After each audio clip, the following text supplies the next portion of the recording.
here, first they have to be verified whether she is truly a Namibian person or not. And this person is giving a birth to many children, and all those children, they will not be registered before the mother is registered. And the staff members to go to the villages to go and verify and what is the right word actually? To investigate.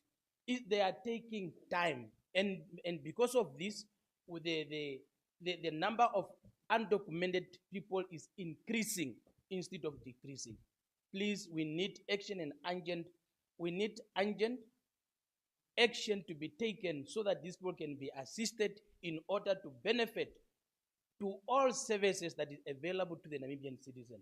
With this few remarks, I support the vote. Thank you very much. Thank you. Nobogoa.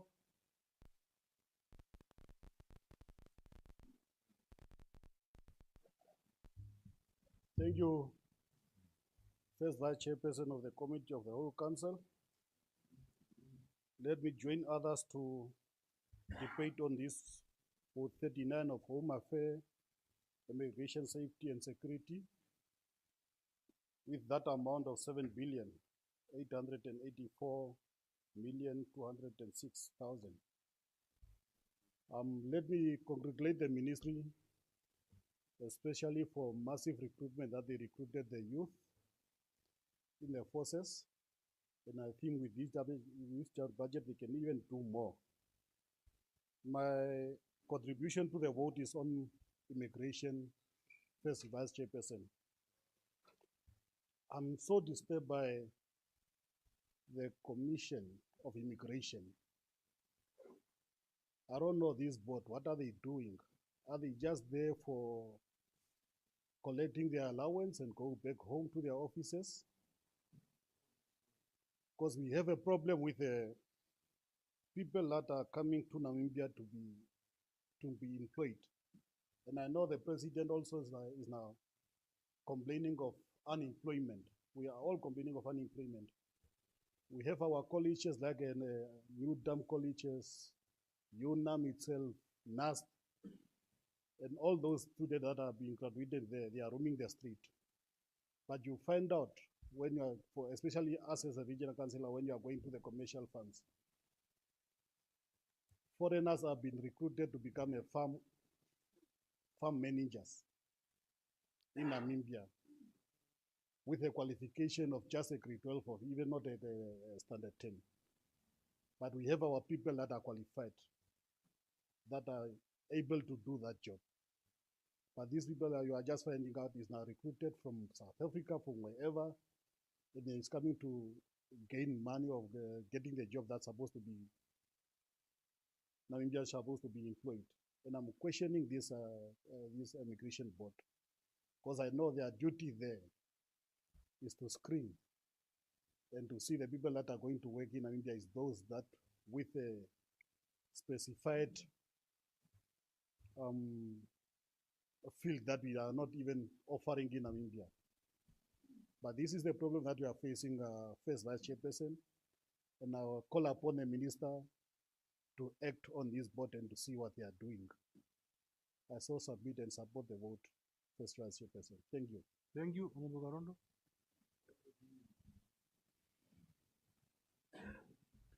Yeah, thank you very much, First Vice Chairperson of the Committee of the Whole Council. Also be brief on this vote. First of all, I think I have to applaud the ministry for the new office that is being constructed in Kavango West. I think the other one that we operate in is very small and it is at a fee that we are doing that. So we hope that it will sooner be completed and become operational. Then the other point is the issue of mobile mass registration. I think I still have to emphasize that it's a good effort. It should still carry on. It really does cut cost and distance, I think, especially for more regions. A few issues that are of concern is the issue of vacancies that are being interviewed in Winter. starting from the very entry low level position to the highest. You see, it is quite costly to bring a person that is not employed to Windhoek to pay for transport and accommodation as well as own meals. For a handyman position, it's interview. Know that the process is a bit longer. We have written, and if you qualify, you go for oral. So you could spend so many days here. So I think this process should be reviewed, and I would call upon the ministry to relook into this so that this could be done at regional level. And let us reserve management cadre positions hopefully for national interviews, but not into lower level of positions. Then the other issue is shortage of staff. With reference to our region, we cannot expect a region to be served by less than 7 staff members and call that a regional office. Kavango West is vast, and it cannot be served by 6 people only. See, these people have got a lot of functions that they have to do. They have to register birth certificates, they have to issue them, they have to capture, they have to receive money paid. So they have to investigate or do mobile as well. So when these people have to perform all these functions, so sometimes the office is left either with 2 or so. So then the workload becomes a burden. And even when they go mobile, sometimes they will come with the forms that they have to come do in the office as well. So it takes time for people to acquire their documents. And when you look at their motto of serving with excellency, I think it is compromised.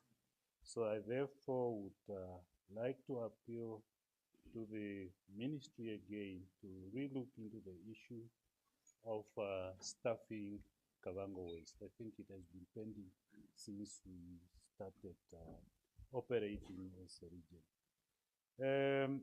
There was also an submission that was approved that Kapako constituency that has got the most residents in the region to get a sub-office, and I think position adverts were ran as well, but this has become a dead thing now for over a year. I would still appeal to the ministry to, especially the civic affair department, to relook into this, because I think once we serve Kapako with the sub-office, the issue of undocumented, which is also the highest in the region, could also be catered for. Yeah, the issue of stateless undocumented, I think these people are calling our offices in and out every day. So I know that there is a bill that was drafted last year, I think, on these issues. We really want to see that this bill should reach this house to be discussed and be debated so that these people could know their fate. It is also very important, and not to, even to put more emphasis on the issue, on the importance of the national documents. We know that these people could still become our voters, and their welfare could also be improved with different social safety nets if we give them necessary documents. With that said, Honorable First Vice Chairperson, Honorable Members, I support the vote and I so submit. Thank you. Honorable Lugazi. Thank you, Honorable Vice Chairperson First Vice Chairperson of the Committee of the Whole Council, Honorable Members. I rise to contribute to this important vote, Vote 39, Home Affairs, Migration, Safety and Security. First and foremost, as we are aware, safety and security is precious. There is no way we can enjoy without our safety and security. Let me start first with the civil registration. Civil registration, as Honorable Sihu have mentioned, it is smoothly running in Zambezi, and there is cooperation, despite some challenges that Sibinda constituency does not have a point where we are registering birth certificate for newly born children. Most constituencies has, because we lack space. The ministry said we don't have enough space or somewhere where they can get a space. So this have been coming long way.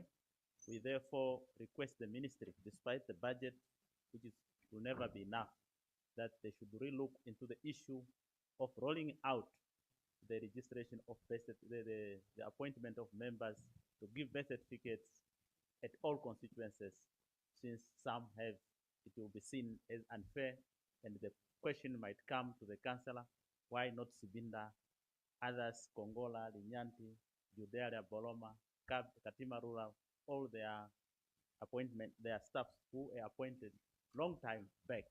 But for Sibinda, we have been struggling to get one at the constituency, so that we help at the health center. When someone is born, it's very easy to be registered. Secondly, I'll also go to the issue under this budget that I'm not going to speak about the clearance, as it was mentioned in my maiden speech in 2021, that the border between Namibia and Zambia, you could even cut poles for the house there. But fortunately now, you can drive there. So we are really happy with what our safety and security have done. The other issue is on the, like others have mentioned, the issue of birth certificate. One is torn or stolen. You know, we have thieves. Our security, although they are there, but there are minor cases or major cases where your document is lost. So for the birth certificate, to get it, you have to pay $150. This is really uncalled for, and then some cannot afford. As the office are far, and you are charged $150 while the thing was stolen, it's really expensive for our members. We need something to be done to reduce the price of a birth certificate when it's lost. We congratulate the Ministry for construction of Class C police station in Zambezi, as it was mentioned in the maiden speech of Honorable Simasiku Kenneth. It's really a congratulation, but we still need a police station or a police post at Sibinda. Because if you look, Sibinda, it's 65 kilometers to Katima, 55 kilometers to Kongola. So people there, we are really in a problem that we need a police post. And the traditional authority, the traditional community have already availed land. And what is needed is just to appoint all the ministry to send those police officers next to the constituent office. An area has been identified. So with this budget and the recruitment which is going on, we are really sure that the ministry will look into our plight as a community to set a police post on that area. I think in the region is the only area which is vast with big population. The reason was the people there, they are living in peace. We don't need the police officer there. But at these days, you could find people have been beaten, stolen. So the area is no more than it was. So we need our police post to be retained to the area so that people are safe. Even to make a declaration or a certification of document, you have to travel to Katima. But the constituent office is the hub of all offices. For example, when people are looking for this subsidy for medication for veterinary, they needed their document to be satisfied. You must leave Sibinda and travel to Katima or Kongola, which is very, very, very far. Most of the people do not benefit. So I therefore submit that we need a police post at Sibinda, which is very far. I accept that we have one at Chinchimani, 120 kilometers from Sibinda, but we need one which will save the people of Linyanti constituency, Kongola, and also Judiciary Boloma once this post is there. I so submit. I thank you. Thank you. I support the bill. Honorable Mujinji. The vote. Yeah, thank you very much. Honorable Vice Chairperson of the Committee of the Whole Council, Honorable Member, I stand to make my few contribution to vote 39 with an amount of 7,884,206. And this vote is fall under the ambit or the scope of our committee, of the National Council Standing Committee, which is Home Affairs, Security and Constitutional and Legal Affairs, where I serve as a member. This Ministry of Home Affairs, Immigration and Safety and Security is one of the big ministries which is dealing with the internal security, civil registrations, and also correctional service. By looking to the allocated amount, and I looked the magnitude of the work that are being done by this ministry, the allocated amount will not be much enough to do all those national activities. Why I'm saying so? As I was saying last week, police cells are overcrowded. When we say police cells are overcrowded, we should also recognize that they are overcrowded because the police officers, they are doing their work every day and night to arrest all those who are committing crimes. That's why the police is overcrowded. Because some people, they are saying people are doing nothing. I mean, police are doing nothing. People are doing something. That's why the police said they are overcrowded. Why? It's because the police, they have arrested those people who have committed crime. But the police, they need only to be assisted by the Minister of Justice to make sure that when they arrest these people, attend the court, then they have to be sentenced. To give space to those who are going to commit crime again, because the police, they make sure that they are going to be arrested again. Therefore, this, when you say police are overcrowded, they have to feed these people by using that amount. And it's make it difficult for the police to fight crime intensively and promptly because they cannot have enough money to procure the vehicle. Not only that, the correctional facilities is also overcrowded because they are accommodated two groups. One group are the offenders that's already sentenced to serve their term. And also sometimes they can also accommodate the await trial offenders because they cannot fit in the police cell. Therefore, it also makes it difficult for the correctional facilities to feed them because they have to feed those who are in their facilities, and also they have to feed some of the offenders in the police cell. The correctional facility, they also experience shortage of vehicles. Some of the vehicles, they are grounded for sometimes 6 months. This is because of the small resources that might be resources, they are not enough to repair those cars. And also, they are doing a lot of jobs to use when you go to Divund, you can see how important the correctional facility to prepare the offenders to reintegrate to their communities, members, and or to reintegrate with their family members. Therefore, we need to provide more funds to this one so that the correctional facility or the correctional service, they can even able to use this money to take or to manage the green scheme that are now not operational, so that they can able to feed the nation during the drought relief. I mean, during the drought season. With this full remark, I support the vote. Thank you, Honorable. Any further discussion? In that order, Nambondi and then Honorable Ambrute. Thank you so much, Honorable First Vice. Mine's is so brief. Honorable Mjinji, can you switch off? Mine's so brief. Much has been said by honorable members, those who are having a chance before me. I just only wanted to touch on the issue of staff member, particularly to the Home Affairs. They are understaffed. If you happen to go to Oshikoto, there are only few staff members, and most of the time, the office used to be overcrowded by the community members, those who are willing to have national documents. And it makes so difficult to staff members. The other issue, one I wanted to raise here, in Oshikoto, Home Affairs is still renting, which is very costly.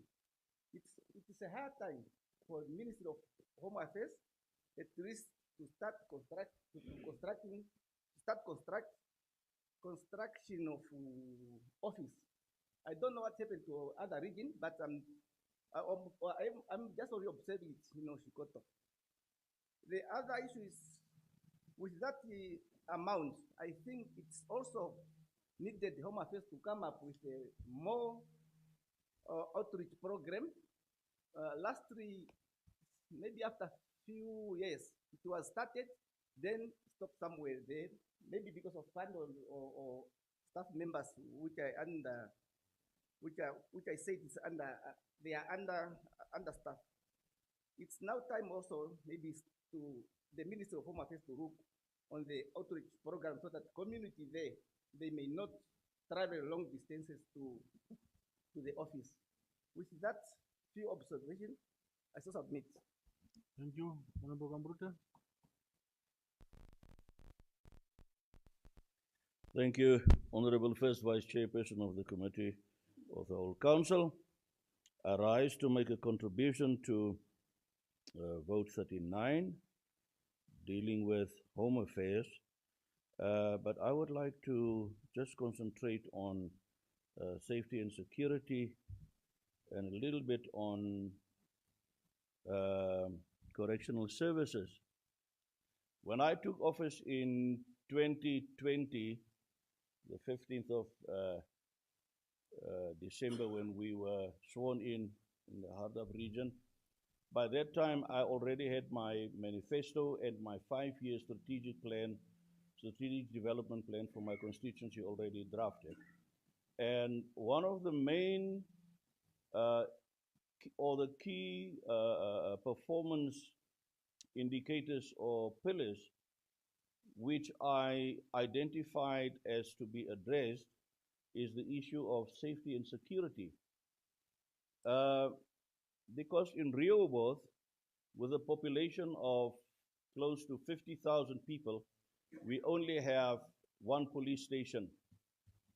Now, during the week, I was crucified because I was speaking about the roads in Rehoboth, but unfortunately, it's not everybody that understands that we are sent from regions to represent the people of the specific region. That's why I mainly talk about Rehoboth, because I'm coming from Rehoboth, but also talking about the Hardap region. But be it as it may, when I took office in March 2021, I wrote a letter to the Rehoboth Town Council and said, listen, I'm looking for a huge piece of land where I would like to put up a clinic, a police station, and a community center. And 10 months later, the land was given, and we put up the clinic, a small 2-room clinic, and the next one is the police station. I had many discussions with the police commander, the regional police commander, and we have understood each other, etc., etc. And I told him that there's $5 million that's earmarked for Rehoboth to build a police station, and that $5 million is every year just on the MTF, it just push back. And I said, please get your ministry to talk to the Ministry of Finance so that that money can be brought forward. And he said, but Honorable, you must remember, in Rehoboth Urban East, there are more people than in Urban West, so we will most probably use the money to build a police station there. I said, I didn't ask you to take the $5 million to build a police station in West, because I've already secured money to build a police substation in Rehoboth Urban West. I've already secured the land. You said, what? I said, yes. And on 24 April this year, the police command, a high-level delegation from the police command, visited my office in Rehoboth. I took them to the land. We had a nice talk. We had a great site visit. And the good news which came out there, they said, Honorable, if you build the police satellite, which would be the charge office and 2 holding cells, we will ensure that this grows into a C-class police station very soon. I said, well, I wanted to give you 2,500 square meters of the piece of land, but you can have the whole 4,000 square meters of the land to build the police station. The reason for that is, and I said, I would also like you to put up police barracks there. Because this house will remember, I was speaking about the police, I think last year even, I said, police must be paid better. We must pay police beyond corruptible measure. It is an undeniable fact that many police officers are in the pockets of drug dealers. And Rehoboth is contributing a lot, almost 50% to the crime rate of the Hardap region. And the police command was so glad to see that we are trying to do something. But I'm asking the ministry to put, or the Minister of Finance, we need more money. I've even had a talk with the police chief, the chief inspector, about crime, not only in Rehoboth, but throughout the whole country. We must get more money for this vote, so that we can not only build more police stations, so that we can not only pay police better, but also to put up more correctional facilities.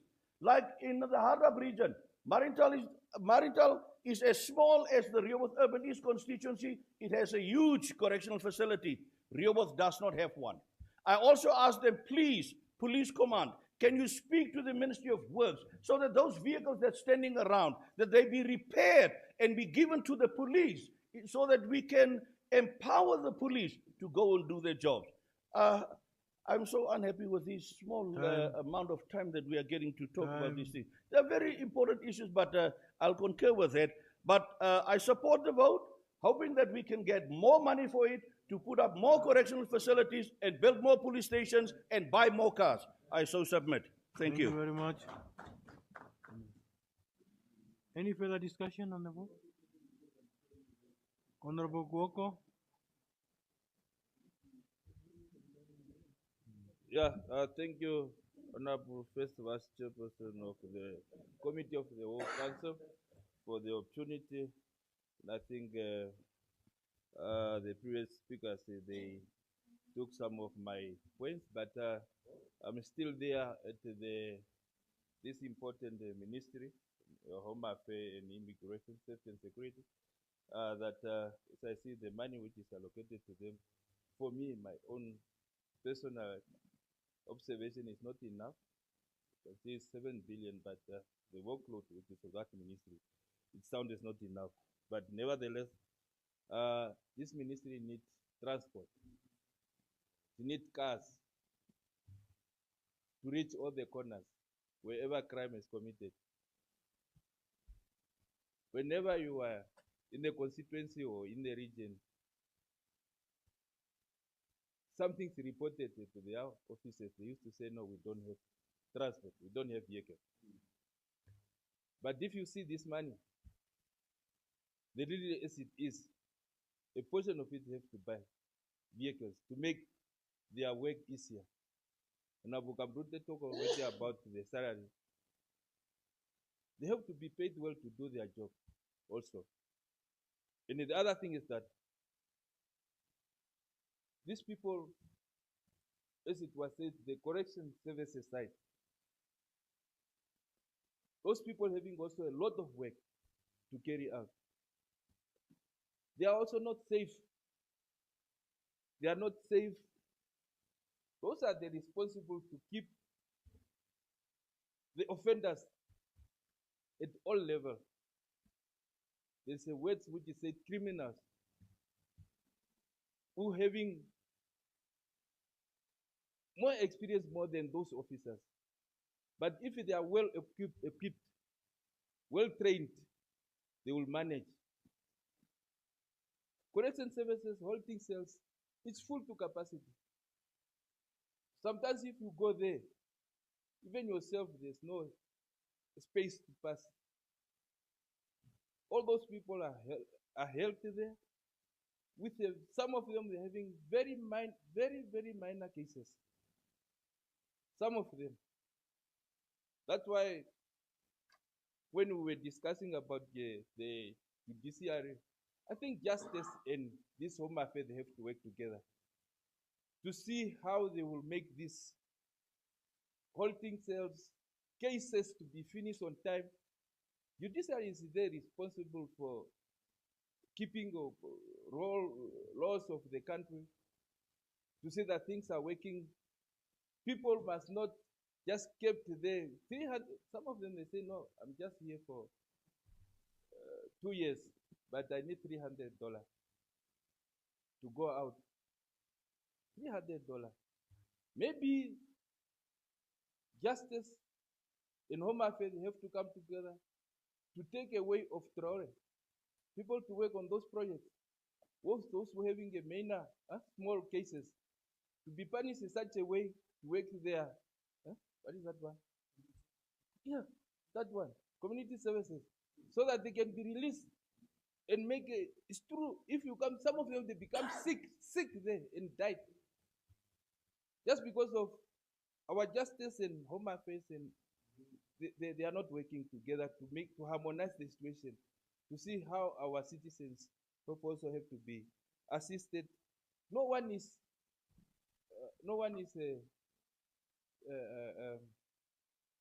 how to call these words now, full 100% can do things better. I can also commit offense, anyone here. So, but we end up there, but with a minor thing, we have to finish and to go out. So that also, maybe lastly, I want the Ministry of Home Affairs to complete some of those police stations which was earmarked, at least for the constituencies and regions. I know that there is some of those places which is yet not completed, so that now you find people from Hardap, they have to be kept in Karas because there's no space there. Let the money be used. A lot of money got lost, but this money, the little money which is there, have to be used for the purpose, not just to be stolen and such. And the lastly is that also the borders to be gazetted. On Abusiku, he said there is 3,000 cattle stolen between Namibia and Zambia there, because there's a lack of border places which is guarded, supposed to be guarded by those police police. And also in my constituency there, I have been yes, I have been requesting gazetting of Chimuhaka, a Pupa follow Nungurura, but nothing is happening yet. So I'm requesting that some of this portion to be used so that those borders can be gazetted. I thank you, Honorable First Vice Chairperson. Thank you, Honorable Hukura.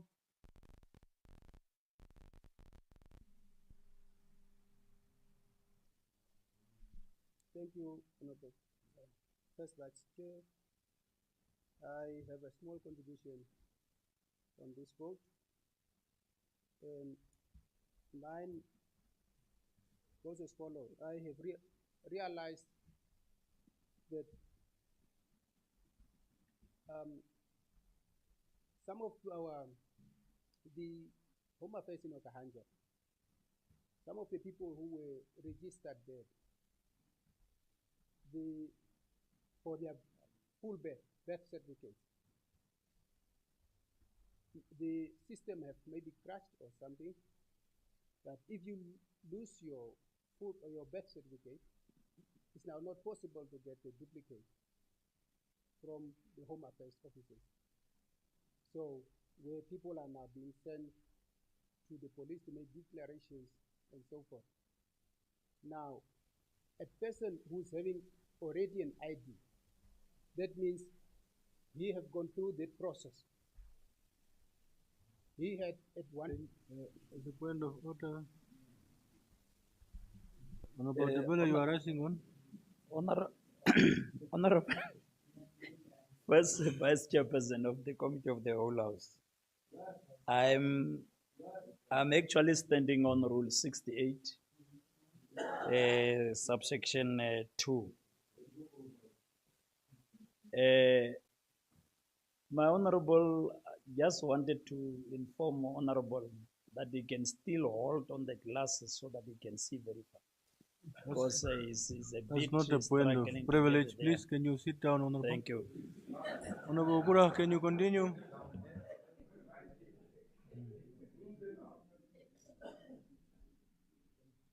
Thank you, Honorable Debele. Continue, Honorable. Yeah, my small submission was to say if Home Affairs can assist those people who already are having IDs, because for them to get those IDs, that means they have submitted their birth certificate already. So they should be issued with new birth certificates without any delay.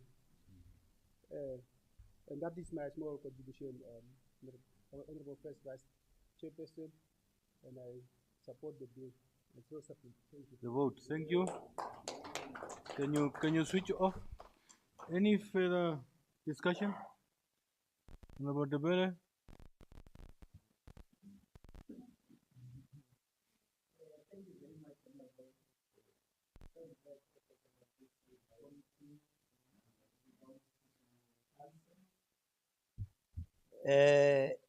In actual fact, Honorable, I'm guided only as the last speaker on this vote by Rule 106.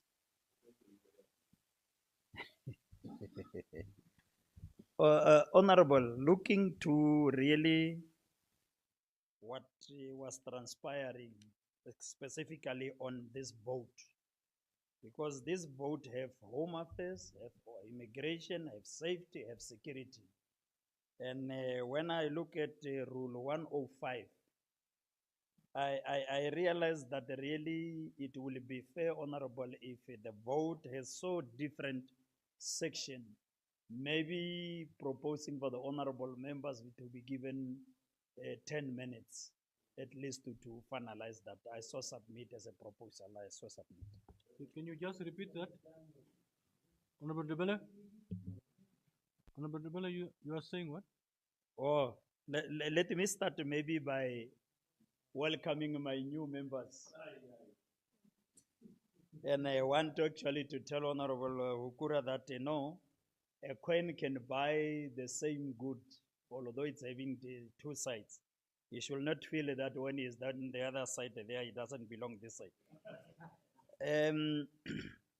No, I was saying, Honorable, looking to the vote 39, for example, when you compare it with finance, that is a standalone issue. But when you look at Home Affairs, it's having Home Affairs, immigration. Now I have realized that many of my honorables here were actually struggling, although they wanted to contribute really in every section of that vote.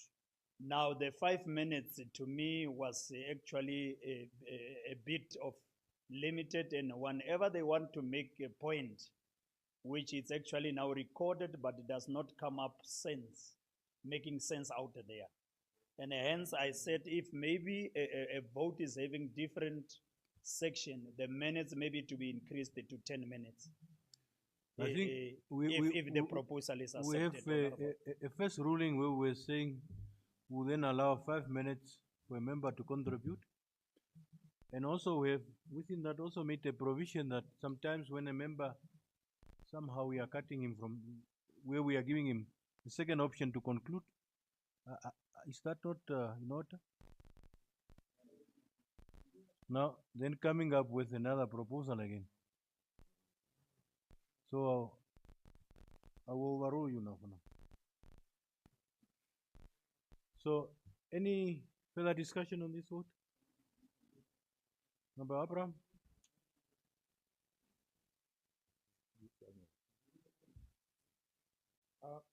Thank you very much, Honorable First Vice Chairperson of the Committee of the Whole Council, Honorable members. Just arise to make a little contributions, join my colleagues. Then a mind based on civil registration. Currently, as we stand, we have a problem which is hampering some of people living in Namibia, especially those immigrate to our country during colonial eras, in Abu Isak time. During those colonial eras, and some of them was registered with a civil affair. But currently there is a big problem. Some of them was registered in a civil affairs and given Southwest African ID, which they can use at least to acquire citizenship and get new ID. As people living in Namibia within those years prescribed by the ID they hold. There is something was happening during those times when they are registered. When you look on such a specific person's ID, they indicate clearly that such a person's date of birth is there, and again they indicate is a resident of Southwest Africa from the date of his or her birth. But when you visit the system itself, the form on the system, which was filled and registered during the registration, it is indicated clearly that such a person is born in South Africa, in in Durban, on and moved to Namibia. Then now there is two confusions between these two legal documents. I appeal to our newly appointed minister, please to take such an issue serious. People are living in Namibia and they are suffering. They are not got what is needed, especially the new ID, for them to start to benefit like other Namibians. Many of them, they are in the old age now, they're supposed to benefit, but because of these issues, the ministry still, they are not have any solution to it, to solve it. We want our minister, through speaking, to look on it. Number two, again, is a foreigner married by the Namibians. In Namibia, we already know that our laws, they are not allowed dual citizens. And then there is issues of foreigners married by the Namibians in Namibia. And then when such people are married to the Namibians, as you indicate, by law, they are required to have to got Namibian citizen, by law. But since in Namibia, they are not allowed a dual citizen,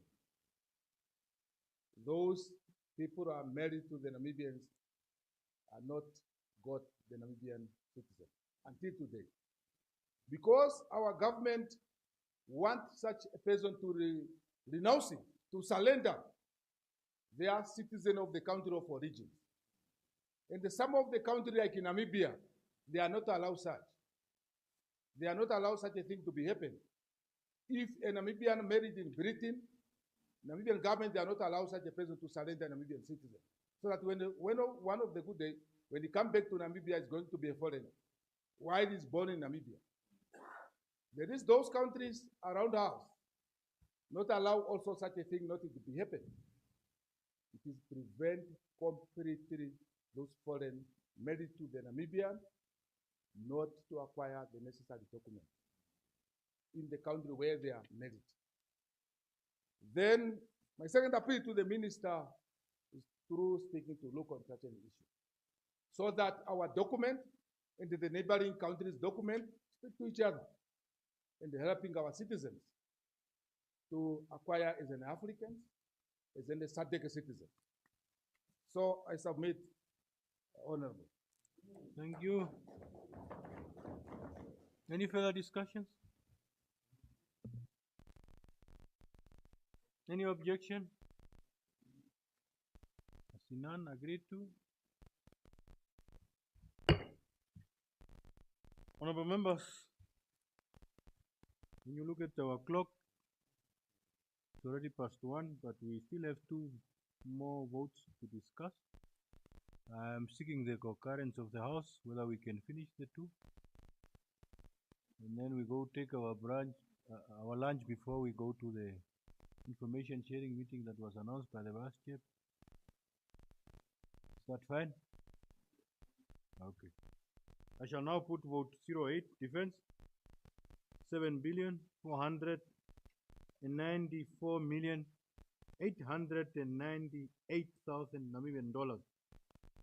Any discussion? Honorable Ngumbi? Honorable, wait. Honorable Ngumbi, Honorable Amunjinji, Honorable Isaac. In that order for now. Honorable Ngumbi, floor is yours.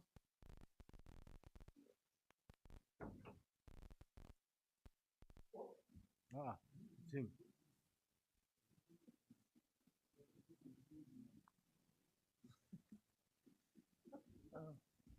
Honorable Vice Chairperson of the Committee of the Whole Council and the honorable members, I rise before this honorable House to express my full support for the allocated budget of 7,494,898 Namibian dollar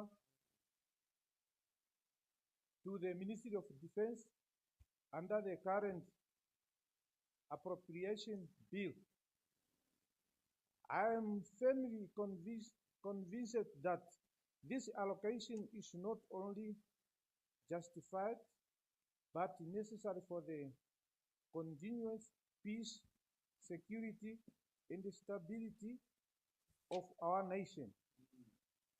This budget contributes significantly to job creation because defense sector employs thousands of Namibians, from soldier and administration staff to technicians and engineers, as well as a well-funded defense sector sustains livelihood, strengthens and reduces poverty.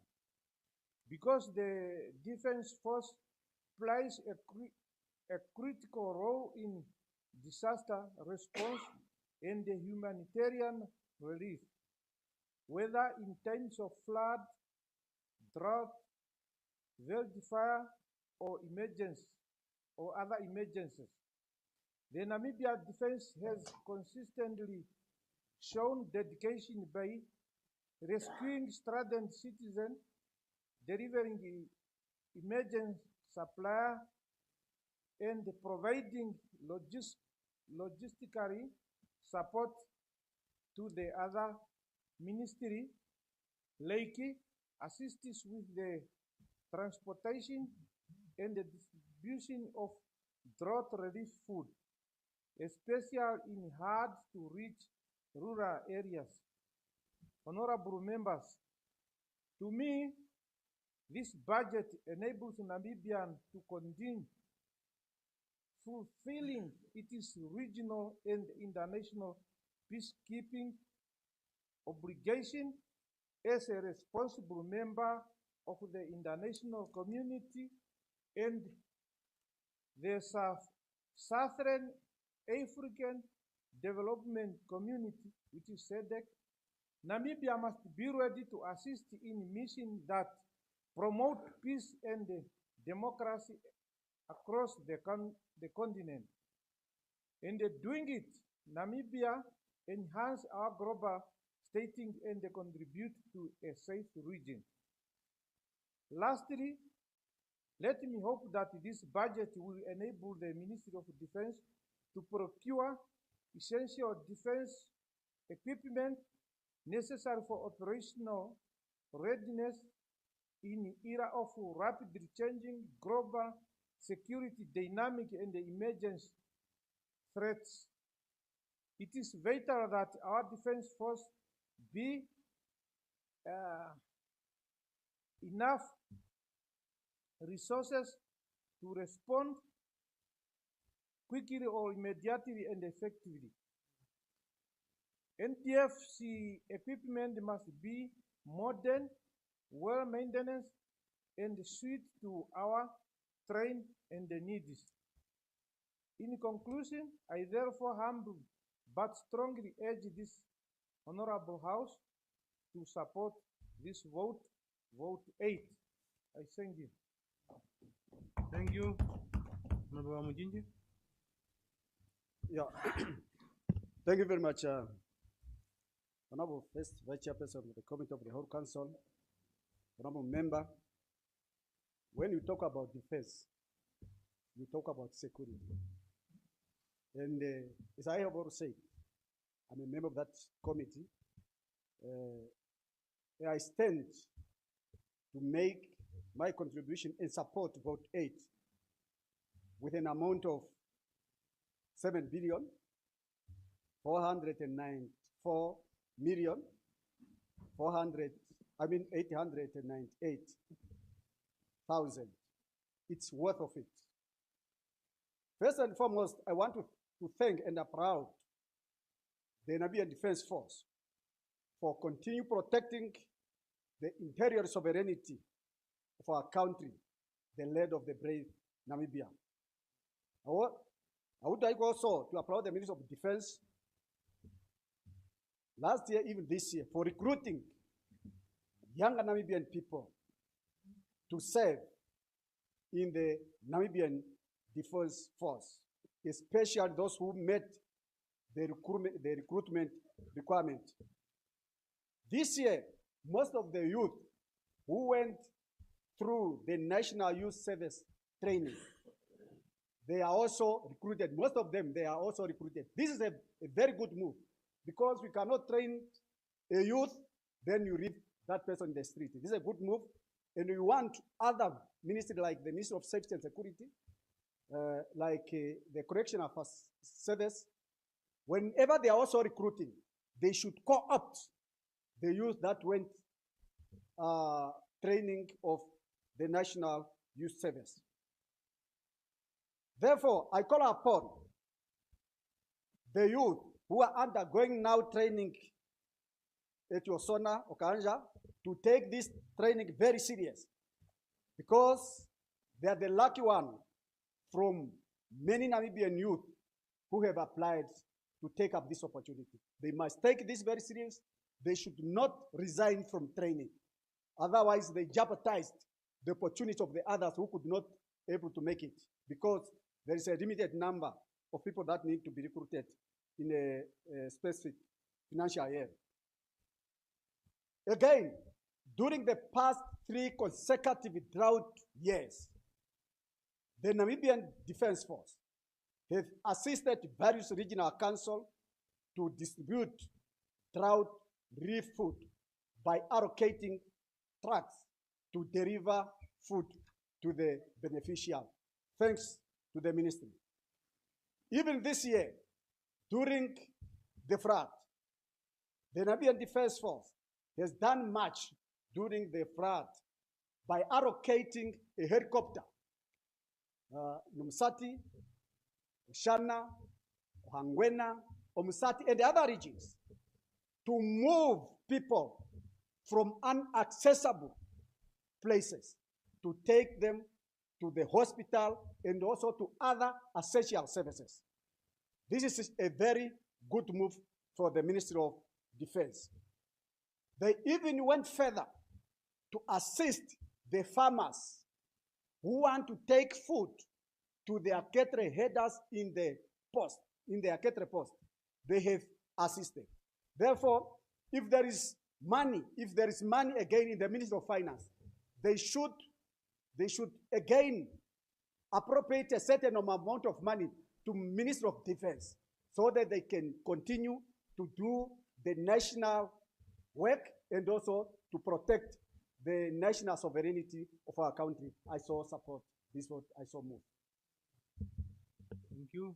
Honorable Isaac.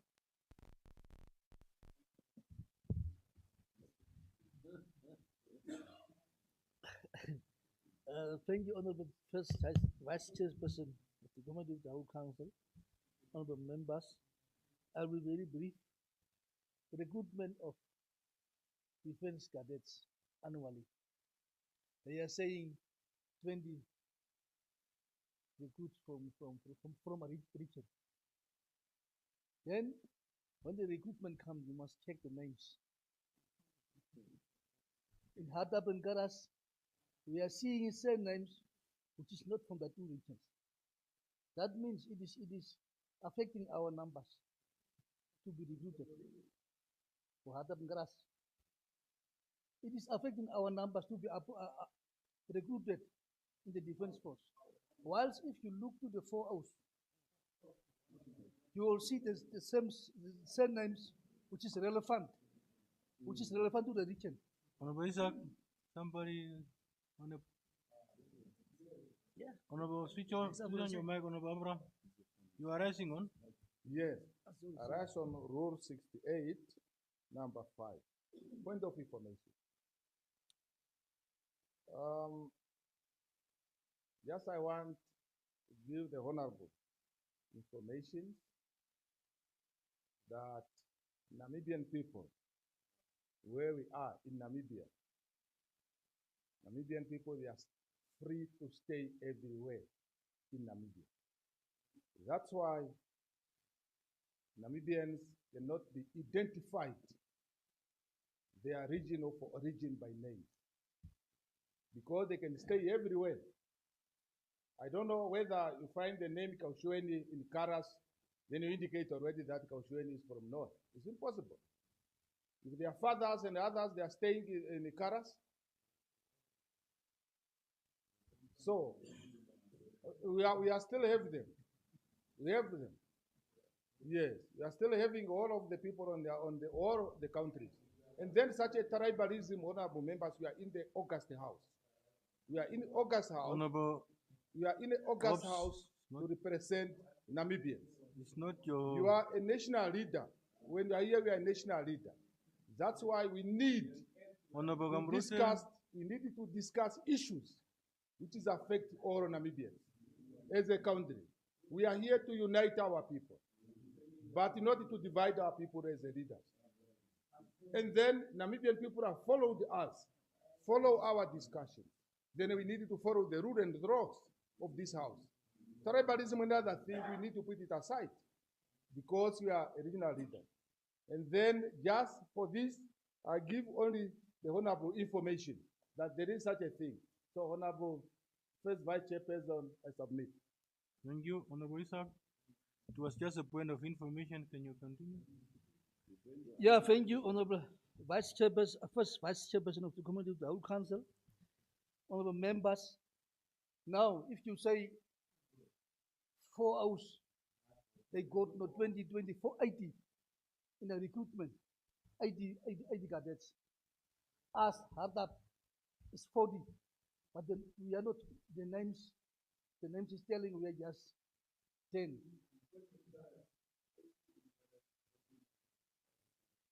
That is the problem. The numbers are not talking to each other. If we are saying 20 from Hardap, then we want to see the surnames of Hardap. 20 of them. Otherwise, it's unfair. It's unfair. And that practice must stop. And that is discouraging people to join this force of this country. The next one is the generals, the position general. Is only for the certain ethnic group. That is also not fair. That must also change. At least give our people also these lower ranks, these major generals, these brigadier generals. But all these positions are only occupied by one ethnic group. That's how the wars are starting in Africa. We must change these things. Commanders in the army bases, go to Hardap, go to Karas. We are not there. But you want us to be happy. We are not there.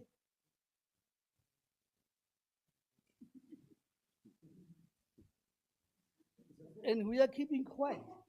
We are keeping quiet for the sake of peace and stability. We are not getting anything from these recruitments. We are left out. Please, Minister of Defense and Veterans Affairs, please make a change. Change this system. We don't want war. We don't want war. Please change this system. Really. So I submit. If I will say something else. Thank you, Honorable. Any further discussion? Honorable Hukura?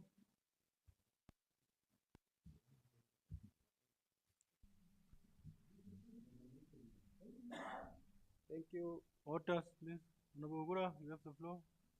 Honorable First Vice Chairperson of the House, of the Committee of the House. Yes, of the whole Council. Thank you, Honorable Kamplute, for the correction. Thank you so much.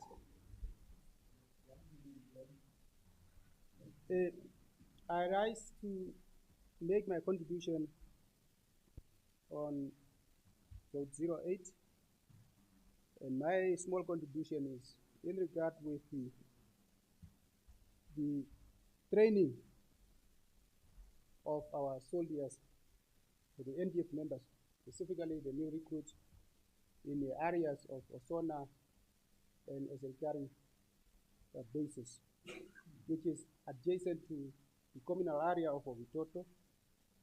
This exercise, in many cases, results in failed fires being caused by the new recruits that are training, because they are using live ammunition. Now, we have pleaded with the NDF to create cut lines, proper cut lines, so that we can manage or control failed fires when they occur. But up to now, there are no cut lines, proper cut lines. And we know that when fire breaks out, specifically in our area where we have so many mountains and rivers and so forth, it is very, very difficult to fight that fire. Therefore, we call on NDF with the budget that they have received this year to make sure that they buy the necessary equipment, such as the bulldozers and graders, so that we make proper cut lines where necessary, so that we control or manage failed fires when they occur. So that is my small contribution, Honorable First Vice Chair, and I so submit and I support the budget. Thank you. The vote, eh? You are supporting the vote. Thank you. Any further discussion? Honorable Abraham. Thank you very much, Honorable First Vice Chairperson, the Committee of the Whole Council. I want to join the Honorable, first of all, to thank the Minister of Defense, that always, when the situation becomes difficult, is them. During the COVID-19, they are working 24/7. During the drought, they go up to using of helicopters to rescue the Namibians, especially in those mountain areas of Kunene, Oshana, the flooded area, and Oshikoto, Hardap and Karas.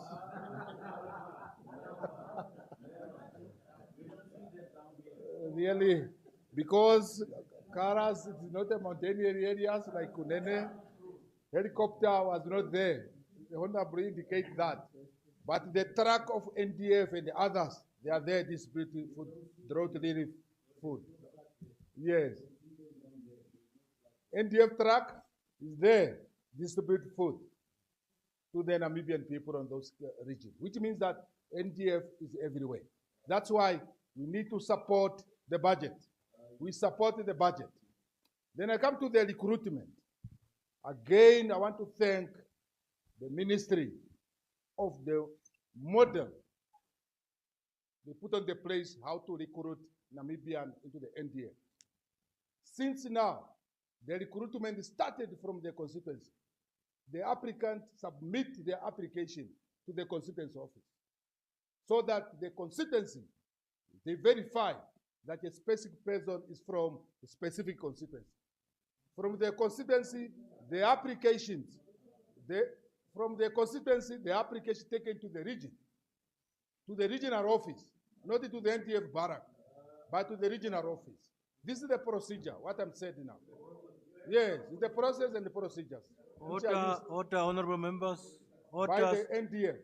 Honorable members. That's why with honorable members, please. That the processes, through to us, we know that most and all Namibians included, from constituency A to the rest constituency, from region number 1 to the rest regions. Yes. Now, clearly, I don't know. Now I want to go ahead. As we want to thank the ministry. We want to thank the Minister of Defense, and we want the ministry to continue. Go ahead with such a practice, how they recruit Namibian people in India. With that, Honorable Vice Chairperson, first Vice Chairperson, I submit. Thank you. Any further discussions? Any further discussions? Any objections? I see none. Agreed to?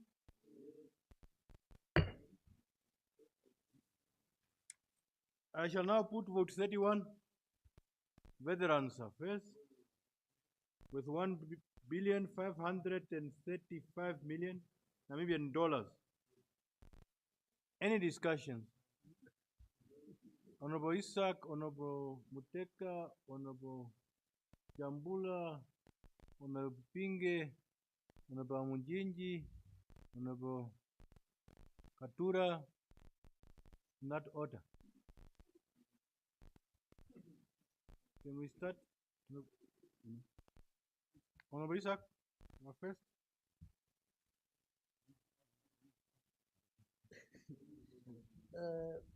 Thank you, Honorable First Vice Chairperson of the Committee of the Whole Council, Honorable members. Today I will speak in the spirit of reconciliation.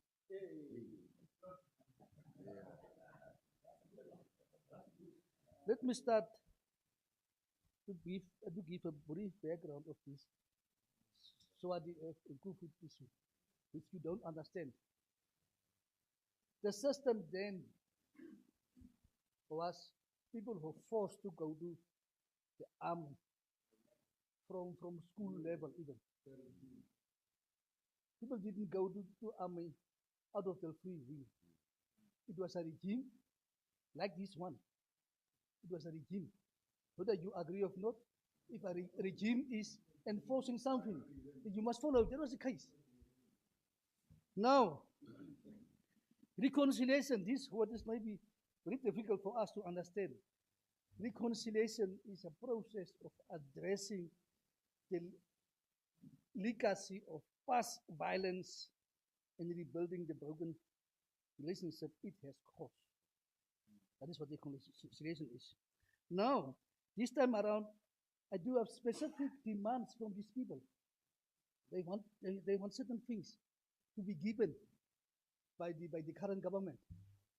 One, they want also monthly subvention. That is on the grants, monthly grant. They want that these grants must be increased. They want individual projects, these people, to improve their living condition. They need medical assistance and psychosocial support because they are coming from the war. The kids of these people, they need schools to attend. They need to go to universities to attend, like all of us. And they need support for the kids. They need assistance for the funerals. When people are passed on, they need assistance to bury the relatives in a dignified way, in the erection of tombstones. And a lump sum, once off lump sum. The people need that money. They need the SWAT work and the Kufut. They need housing, shelters. And they need also, some of them need farming, livestock, crop. And these people are everywhere. Honorable Isaac, there's a member standing. Switch on. Switch on. Honorable Vice President of the committee, standing in Rule 68, Sub-Rule 5, I just want to draw the attention of the honorable member to understand who is a veteran, because this mix up veteran and Kuft and Swatu. Here we are not talking about Swatu, we are talking about veteran. Who is a veteran? According to Act 2 of year 2008 of the veterans, it says, a veteran defined is a person who was a member of the liberation forces, has consistently, persistently participated or engaged in a political, diplomatic, or underground activities in furtherance of the liberation struggle, or was convicted in an offense closely connected to the liberation struggle, and the sentence to imprisonment. That is the veteran. When you talk about the Kuft and other people, there is again a definition. Anyone who descended from the liberation struggle, unless subsequently rejoining and disqualified from being considered a veteran. So therefore, we should not claim people to be paid because they have committed atrocity. Atrocity is a sin. So therefore, when we are here, we are lawmakers. We must speak according to the law that we are making. So whenever you are making a contribution to the veteran affairs, your contribution must be based on the act that defines who is a veteran affair. I saw something, just a point of information. Thank you. I think it's very clear now. Honorable Isaac, you can continue. Thank you very much, Honorable First Vice Chairperson, the Committee of the Whole Council, Honorable members. I will not go there. What? If You the are law, protected, if Honorable. the law is just one-sided, he's just talking about the veterans of the liberation struggle. I went through these things of the minister. They're just talking about the veterans of the liberation struggle. Then why is it so difficult to change the law to include also Swartworth and Google? Why? What is the problem? It can be done. Veterans in this country, the ordinary people, you will find that even younger people are veterans. They're even than me. And people over 70, 80, people over 70, 80 years are not having that veteran status. Is it fair? It is not fair. Just look, and your people are always talking about struggle kids of the liberation struggle. Struggle kids of, after so many years. after 35 years. We are talking about the veterans, struggle kids of the veterans, veterans, children. That is not fair, people. Let us change these things.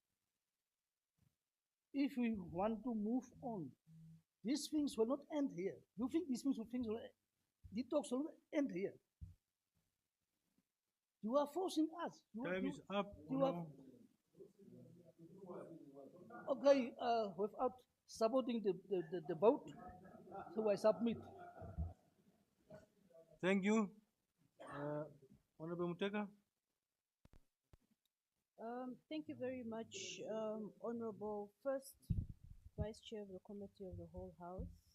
Let me first take this opportunity to thank the Minister who had tabled this budgetary motivation for outlining and pointing out the main achievements that were achieved by these specific ministry. And I would want to implore that the majority, if not all the ministries, fall in the same shoes, as this is some sort of form of accountability, and would want to really say they should keep it up. Honorable members, there's something that I wanted us to look at pertaining to this specific vote. The minister outlined an overview of what the intention of the overall budget for this financial year is, and it appears that they've demarcated this vote in programs. Under Program 1, it includes the psychosocial support, and I really want to say thank you to the ministry for looking at this. However, when I went into the MTIF and identified what psychosocial support entails, it looked at issues such as addressing the medical assistance, ranging from visual and mobility aid, as well as fees of the medical treatment for those who are not able to assist themselves. And we'd want to say thank you very much to the ministry for what they have done thus far. But I would want to also stress that as much as my fellow honorable member on the ISAC has indicated that the other group needs psychosocial support, I'd want to really implore that the ministry or the minister takes it on a very serious account, that psychosocial support in the sense of psychological support is rendered to these war veterans, as well as the children who are part of the liberation struggle. I say this, honorable members, because the trauma that has been caused by that war is still living amongst us. Our fathers and mothers are still struggling with that trauma. And I stand here, honorable members, to try and fight to not allow my emotions to involve in this contribution, because I do not take this lightly to say that I am really privileged to be a born free, to have not witnessed or have gone through this war. Because as I sit here, honorable members, I see the pain in the eyes of my parents, and I see the trauma that has been left on my siblings, that I do not know how they're going to overcome this. Hence, I would like to ask the ministry to look at this as a matter of urgency, to make sure that some sort of psychological assistance has been rendered to the group of people who were heavily affected. I'd also like to point out under Program 2, where they mentioned that they will be focusing on liberation struggle heritage, and I welcome this initiative. I'd also want to motivate that as they are busy with this initiative, please, they must collaborate with the Ministry of Education. Honorable First Vice Chairperson of the Committee of the Whole Council, it has come to my attention that majority of the things that we know or taught in school are not merely even 50% of what has transpired in the liberation struggle. Hence, I would really like to motivate that this ministry works hand in hand with the Ministry of Education, so that we can all know exactly what transpired in the liberation struggle, in order for us to really appreciate where we are coming from. They say, if you do not know where you come from, you will struggle to know where you're going. I thank you. Thank you. Honorable Jambula, the veteran.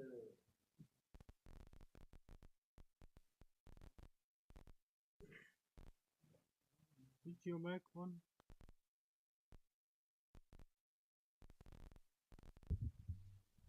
Thank you for the opportunity. When I'm the first Vice Chairperson of the Committee of the Whole Council, I remember, I will be very, very brief. I realized over the payment of former planner combatants, which has been going on year in, year out, for the 30 years of independence, up to date. I'm therefore calling upon the Department of Veteran Affairs. Equally, I'm appealing to the Minister of Defense Force, both together, so as to go deep into their pockets and deal with the veteran payment and their benefits once and for all within this year's budget. The reason being that the liberator of our country are under very, very harsh conditions, which require serious but urgent action in order to implement their project.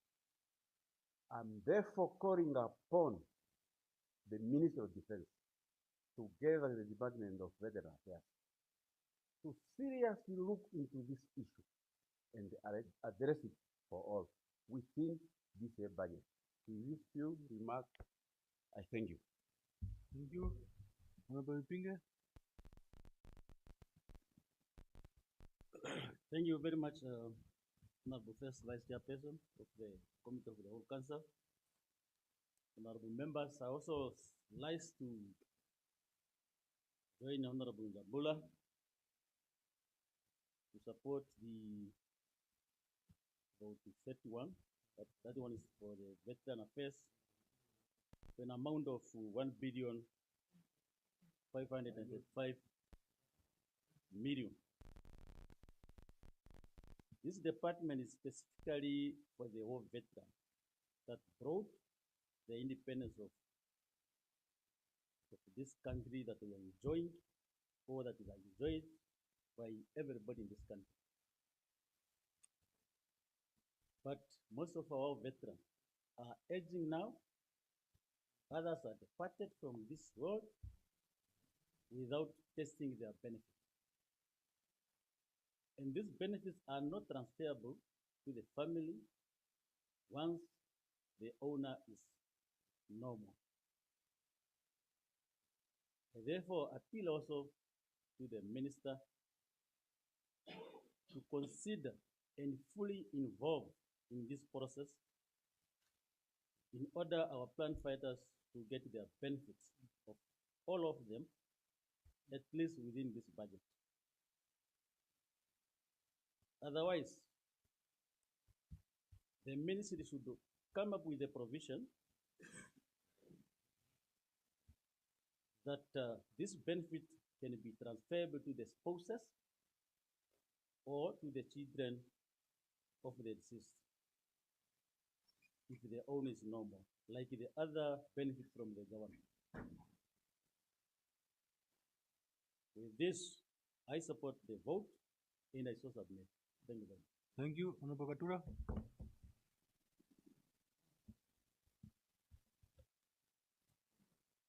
Thank you very much, Honorable First Vice Chairperson of the Committee of the Whole Council, honorable members. This vote is so crucial and is divided in this Ministry of Defense and Veteran in two parts.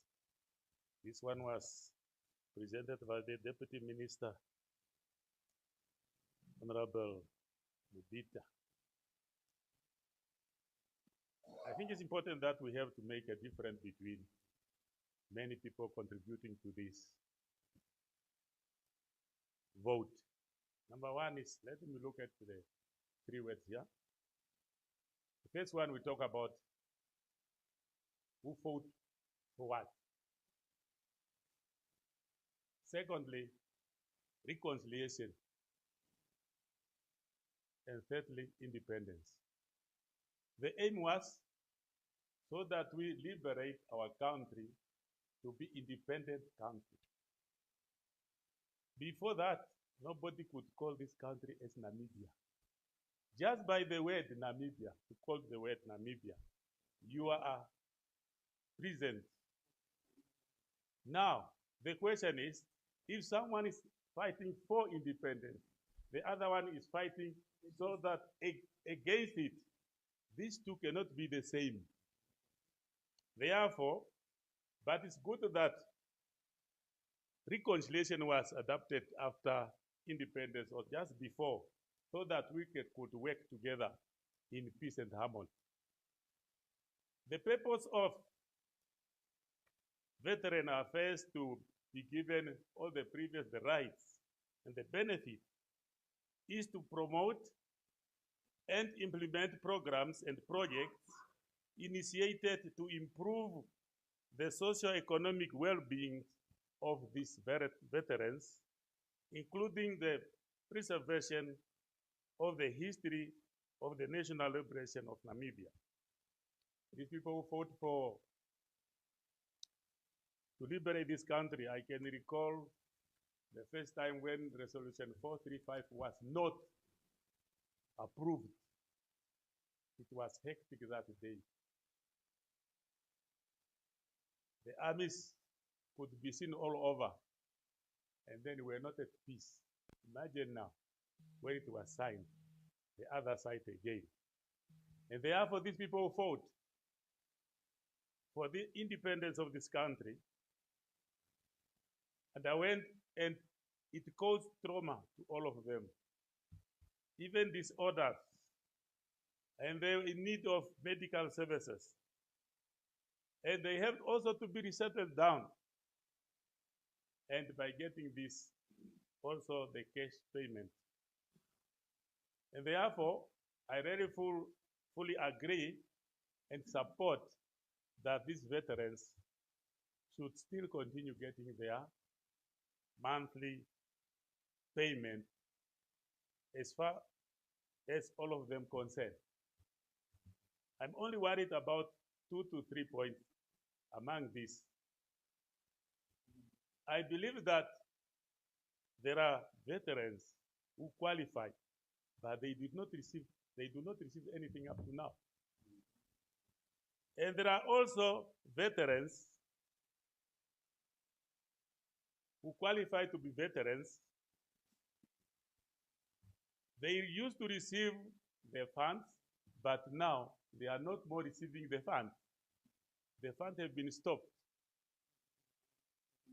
And this, something which is wrong, have to be find out. We have to find out, because the person must be told, why are you not receiving the fund? It's very, very important. And at last, the long list of there are still a long list of people who still to be considered. We need this list to be scrutinized, to be finalized, so that we can see who qualified. Because if it's not finalized, we'll still get many people who are also claiming that they are also veterans. Even the born frees will also claim as veterans. If I don't claim for it, and how can the newborn after independence, that the born frees are also veterans? It's not possible. They can be children of the liberation struggle, but themselves cannot be veterans. And I believe that this vote is still catering for our veterans, and I support the vote. Honorable Vice Chairperson, honorable members, with that, I fully support, and I so submit. I thank you. Thank you, Honorable Kambrute.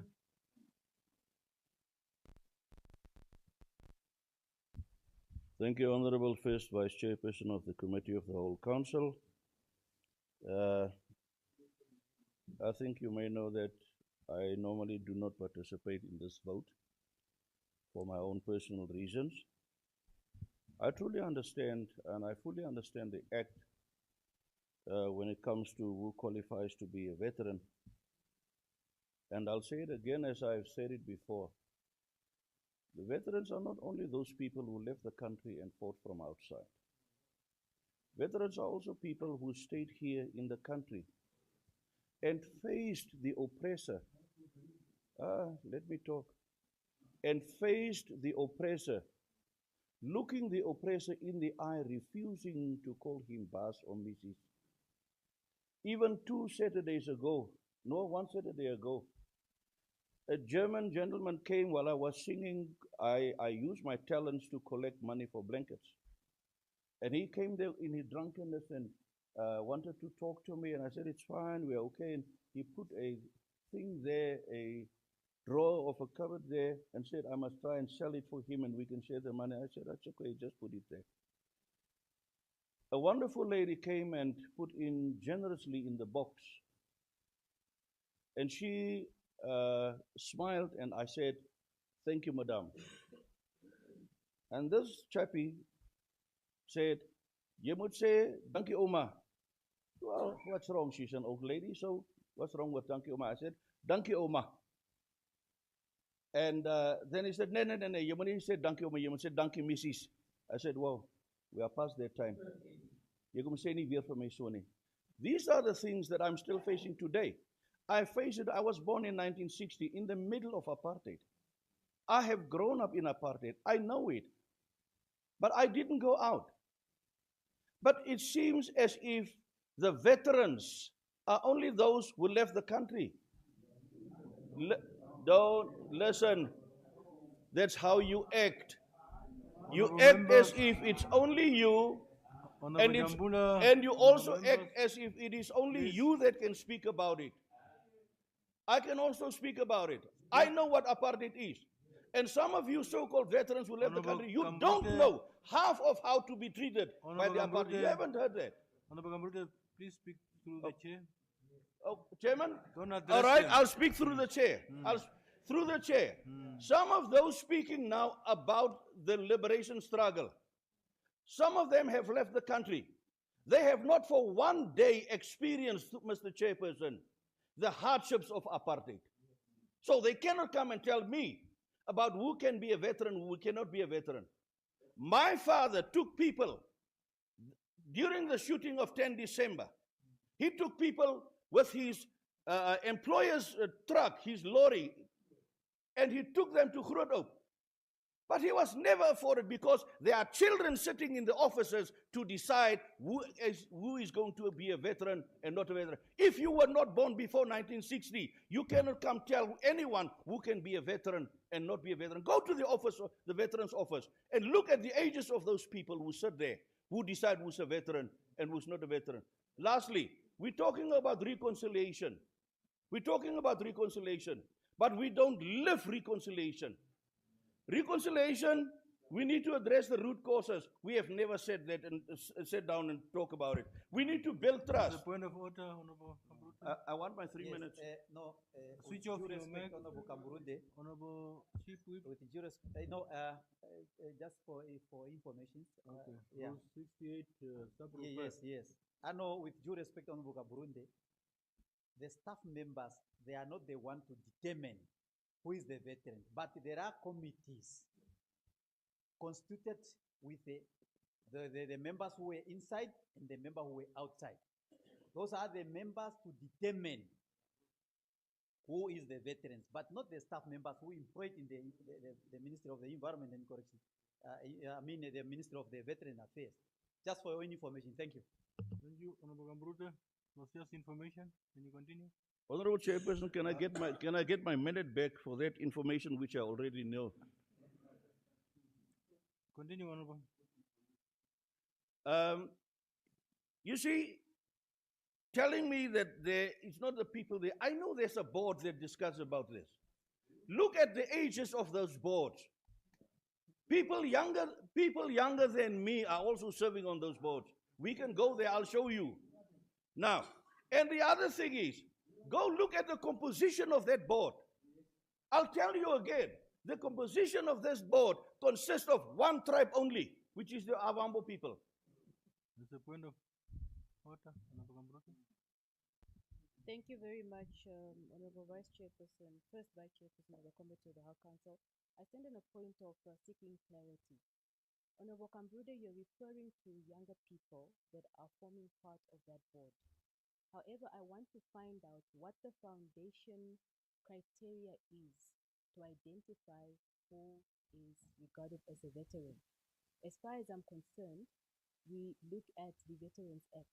Please excuse me, I'm not really sure of the correct citation, but I do know that we look at the Veterans Act.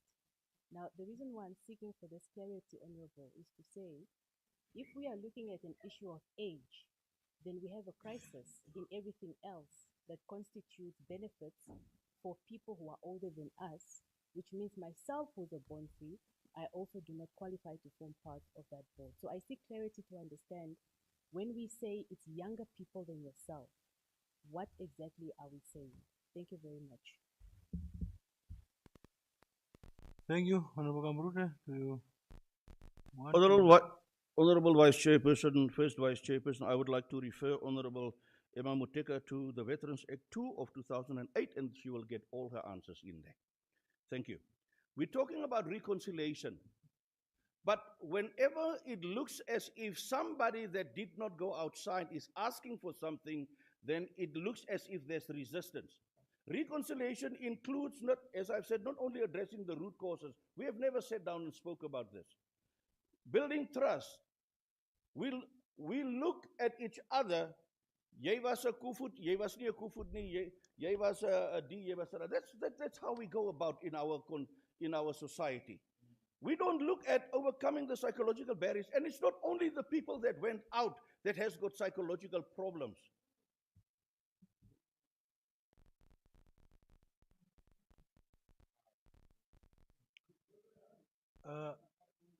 Honorable Goa, you are standing on. 68, subsection 2. I want to ask the member whether Honorable Gambrute, did you apply for veteran and you were denied? That's the reason that you are coming to complain it now here. Please. Thank you, Honorable Gambrute. Honorable First Vice Chairperson, I'm talking on behalf of my late father. Is my late father a joke to you? Is my late father a joke to you? Honorable Gambrute, please address. Honorable Chairperson, is my late father a joke to those that laughed when I said I'm talking on behalf of my late father? Is that a joke? Is that a joke? Honorable members, please, can we then behave? We all have fathers. Don't let me try. I'm short. I'm Honorable ugly. Gambrute, please. But don't try me. Honorable Gambrute. Honorable Chairperson. I think we have started on a very good note. My time has been taken up so much. No, it's fine. I'm giving you extra 2 minutes. And I'll say again, I'm talking on behalf of my late father. The 2 minutes have started. No Thank you, Honorable Chairperson. First Vice Chairperson. I'm talking on behalf of my late father, and I'm talking about the hundreds of the people that's living in the Hardap, in the Karas regions, who are never, or who have never been recognized as veterans. Because those so-called boards and so-called people that needs to register veterans, they never go there. They never go anywhere. Talking about reconciliation, it's not only those who left this country who have suffered psychologically. I personally have suffered psychologically from the effects of apartheid. So don't come and tell me that people have got those kind of psychological trauma and things. We needed institutional reforms. We need to build a country where we have what is called forgiveness. But it seems as if the forgiveness only needs to come from those who have so-called not left the country. So, Honorable Rocco, you are standing on what? Rule 68. It's just a point of privilege, subsection 2. Window? Honorable Gambrute. Window? Privilege? Yes. Honorable Gambrute, I thought when you rise up, you even said that the act is very clear. It doesn't only cater for those that were outside of the country. It doesn't say it's only that, it's just catering for those that were outside of the country. Even those that were in the country, that they are even being catered for. In the act is very clear there. So we should not mislead the nation here. Please. Honorable Gambrute, can you continue? Honorable Chairperson, First Vice Chairperson, I know that I've said that, But I'm saying that there's a tendency in this country that people behave as if only those who left the country are veterans. And it seems to, the other day, people were very angry with me when I said, please go back to school if you do not have the level of comprehension. And I'll say it again. There are people who did not leave this country who also suffer psychological trauma, but they are not recognized. Even their applications are declined because of entitlement, because people feel it's only us who did it. But, Honorable Vice Chairperson, let me rather stop there, because one day is one day. Then I will listen. You don't even, Honorable. Can you sit down? Can you sit down? I want to finish, Honorable Vice Chair. Honorable members, I'm picking up the showing of fingers to, I don't know why we are doing that. It's not, I'm not saying only Honorable Gambrute, but I'm picking it up from the members. And then secondly, some of these issues are very sensitive issues. Also, when we address them, can we then also just consider the humility aspect of it? Thirdly, sometimes our unnecessary intervention also, it's creating an environment that lead to some of these interruptions that are not necessary. I believe most of us are here because of the achievement of our veterans. So I only want us to address issues as we have started, as we are known as this house, with the understanding that we are here for the benefit of our people. And all of us listened this morning when the Honorable Simasiku said that let's leave it at least at a place where others can find it as a better place. So with that in mind, please, can we then just keep the decorum of the house? Honorable Gambrute, I think I will still give you 30 seconds to conclude, please. Honorable Vice Chair, first Vice Chair, it's so difficult that when people or we respond on things that we do not comprehend. The problem Let me is say, you are addressing the people again, then we'll be stuck again. Through the chairperson. You are addressing the people instead of the issue. The issue is, if we don't look after what we have achieved, and let me say that, the reason why I said one day is one day.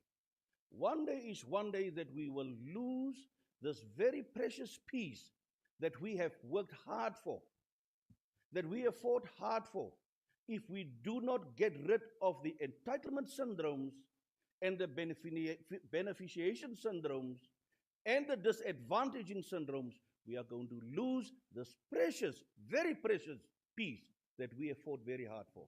So let us look at true reconciliation. If one of our previous speakers spoke about reconciliation, if you want to reconcile, let's be honest. Let's be honest, because one day is one day, then we're going to lose it. I so submit, Honorable Vice Chairperson. Thank you. We have heard you. Thank you. Honorable Amunjinji. Yeah, thank you very much. Honorable First Vice Chairperson of the Committee, of the whole Council, Honorable Member. When we are addressing the issue of veterans, we should not make jokes with it. We should not scratch where it's not itching. So, because there are issues of veterans, of the liberation struggle, that are still fresh in their mind, and this chapter is not yet closed. We shouldn't bear in mind that. And we should not also remind us that when they come back and they introduce the policy of reconciliation, you should not remind them to feel like that they made a mistake to forgive. Let me go to my point, to my contribution. I really support the vote of Veteran Affairs And the Minister of Veteran Affairs, the Directorate of Veteran Affairs, even the Minister of Defense, we should also sometimes emulate good example from other neighboring countries that we have shared strangers together during the liberation struggle, like in Zimbabwe. The Zimbabwean government, they have allocated quotas, 20 quotas to veteran affairs in the mining sectors and in the agriculture sector to deal with the livelihood of veteran affairs. And I think also it's very good for here, for us, the Namibia government, to allocate quotas, either 5% from the mining sector to the veterans, and also fishing sector to the veterans, so that this issue can be solved once for all. And also, my contribution is that, yes? Honorable First Vice Chairperson, Honorable Member, I want also to propose that the policy that prohibits the spouses of the veterans that passed on, and the veteran was not given his due to him, is not inherited by their spouses, is not inherited by their children. The policy must be changed. If a veteran dies and this benefit, he was not receiving them, the spouses, the living spouse, or their children, they should inherit these ones. Because if it was given to this person, to the veteran, these people could benefit from it. And also there is a genuine complaint from the community members. Whenever their veteran dies and they submit or request for recognition to be given accorded either official or funeral, the committee, they take too long to give response, whether it's approval or disapproval. And these things must be at least done in a very short time of period, so that the family member, if they are veteran disqualified, they can be able to bury their veteran within a very short period of time. Finally, Honorable First Vice Chairperson, Honorable Member, it's also my opinion that there is a need to have a Minister of Veteran Affairs to stand by its own, not to be in the Ministry of Defense, because in the Ministry of Defense, you can also fight those who are in the other side. We need to have a stand-alone ministry just for the veteran affairs, so that we can solve this problem once for all, not to mix up with those who were there. Yes, thank you. I so submit, Honorable Chairperson. Thank you, Honorable Member. Any further discussion? Honorable Kwoko and then Honorable Shikuno.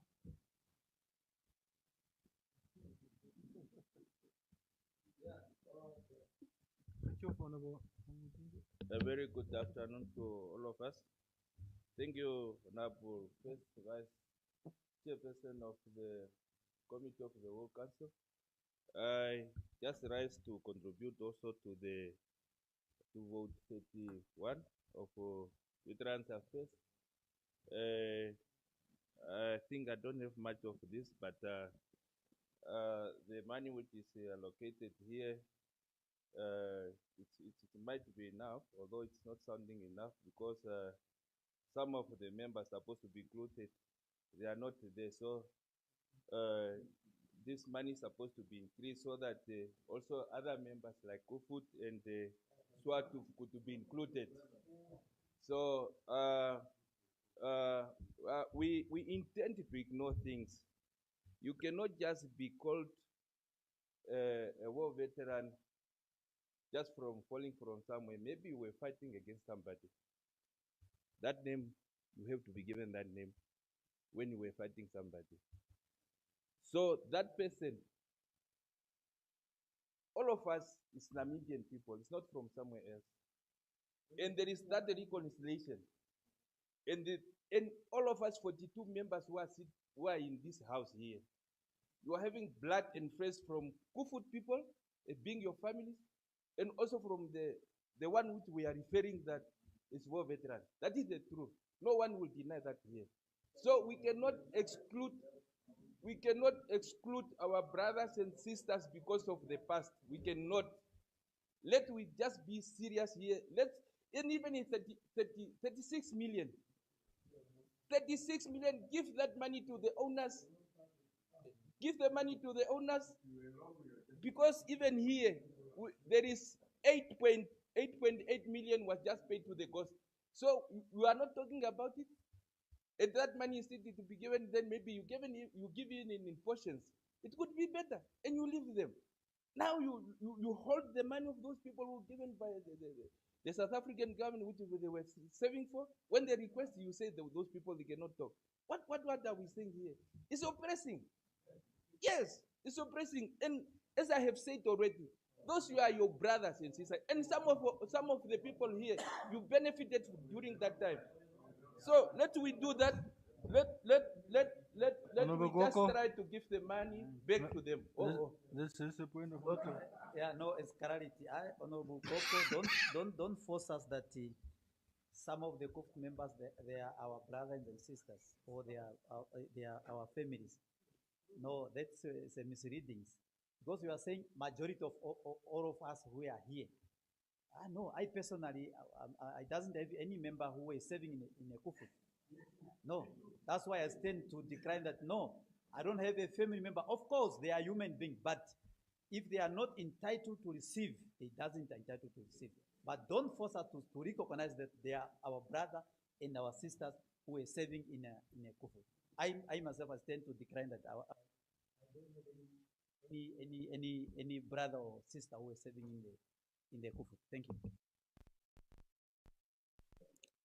Honorable Koko, can you continue? Yeah, no. I have to thank the chief with that. What I have said, he will not recognize now. When he's going home and sleeping, he will think, "What? Can I check the family?" Thank you. Yeah. I'm also just requesting the ministry or the department to give that money, 36 million, to those members, to the Kufut and Swatu, so that we can finish this topic. If with those money is not given, imagine Namibia is losing even 600 million. GIPF got money just going. And the government is so stingy to give 36 million, but the 600 million got lost. No one is talking about it. No one is tracing it. No report on that one.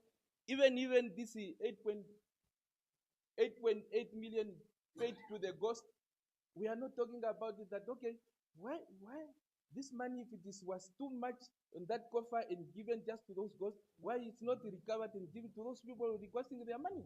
So that is my only contribution on that one, and I'm requesting also the president to look in this matter so that we can finish this topic with those few. Oh, there's somebody to say. Okay, with those. Yeah, with those few. Honorable first vice chairperson, with those few, I have to thank you for the opportunity. Thank you very much. Thank you. Honorable Shikulo. Yeah, thank you very much, Honorable First Vice Chairperson of the Committee of the Whole Council, honorable members. I suppose to say more, but I don't want to repeat what other honorable members have said. But what I want to say here, I want to say some of us, you are opening the woods. I just want to assure you that it is better. We are members of Parliament, and the Act is very clear. And we are saying every day here that Kufut and Swatu are not excluded.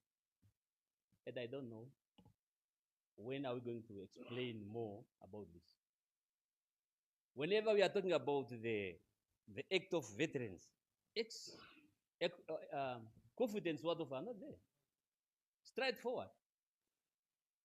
But now I'm also concur with my chief whip, Some of us, we don't have kufut and sort of in our families. Don't force ourselves to say that you are, those people are there. That's a liar. If your family were there, some of our family were not there. Serious. Yeah, just mention one if you know. Speak to this. Yeah.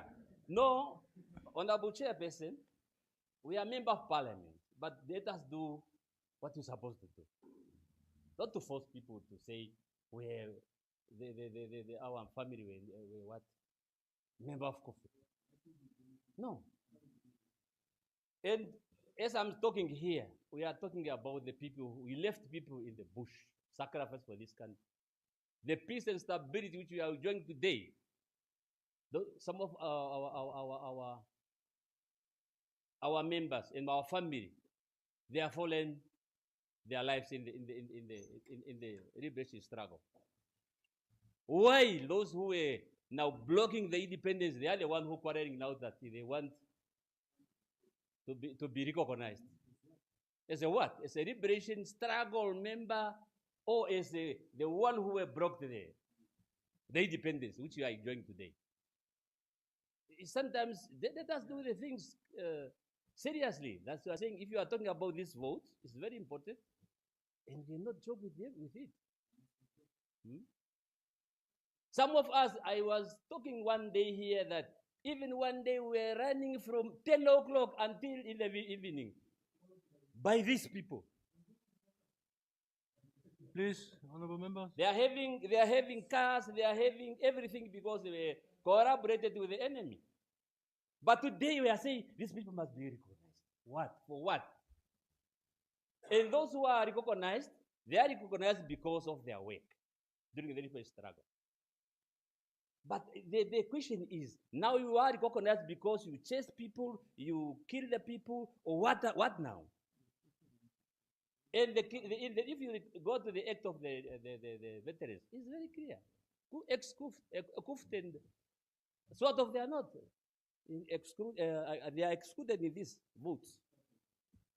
Yeah, Honorable First Vice Chairperson, I don't want to talk too much, otherwise I will go away of my way because of this. No, just listen to me. When now you are talking, I will listen to everybody. I'm not bothering anybody talking. Yeah, but if you want your chance to come, just rise, then you can raise your points. First, I'm disappointed. I want to join my honorable Ipinge there. My predecessor was a councillor, passed on a month ago. We wrote a letter through the governor's office, but my honorable Amjindi there realized that no, this committee take too long to respond. The family have been waiting for 3 weeks, but when the response comes, it's negative, and the family are just there. And the committees in window, they can just receive the letter, then they see it, then they decide, okay, is approved or disapproved. But how can you take 3 weeks? People are waiting for you. But the family took a decision, then they buried their own people. Okay, thank you so much, Honorable Chair. I'm done. I'm just appealing to the committee that no, that is killing our people. We are not saying there is no disapproval or approval. There's only two words. Either approval or disapproval. They have to make it on time. Please. That's my request. Thank you so much, Honorable Chair, for the time. Thank you very much, Honorable Shikulo. Any further discussion? Any objection? I see none. Agreed to. Honorable members, I shall now report progress and ask leave to sit again.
Honorable Vice Chairperson, the Committee of the Whole Council has gone through vote 09, vote 04, vote 21, vote 39, vote 08, and vote 31 of the Appropriation Bill, Bill 6 of 2025, and has agreed to the set votes.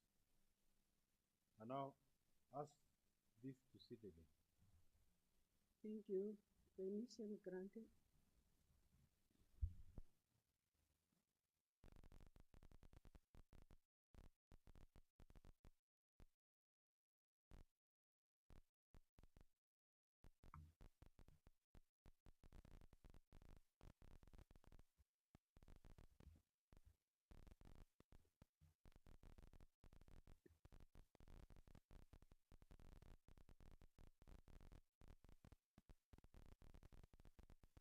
Honorable members, thank you very much for the wonderful debate. I have followed. I have seen everything, even those who can whisper each other. But the debate went well. With that, it's just to remind ourselves for G4, just after here, I don't think it will last longer. We will make it very, very short. Maybe 5 to 10 minutes we are done. With that, honorable members, that was the order of the day. It is in accordance with Rule 30 sub 1 of the National Council Standing Rules and Orders that I adjourn the House without a question being put. So, honorable members, the House stands adjourned until tomorrow 9:30 sharp. The House adjourned.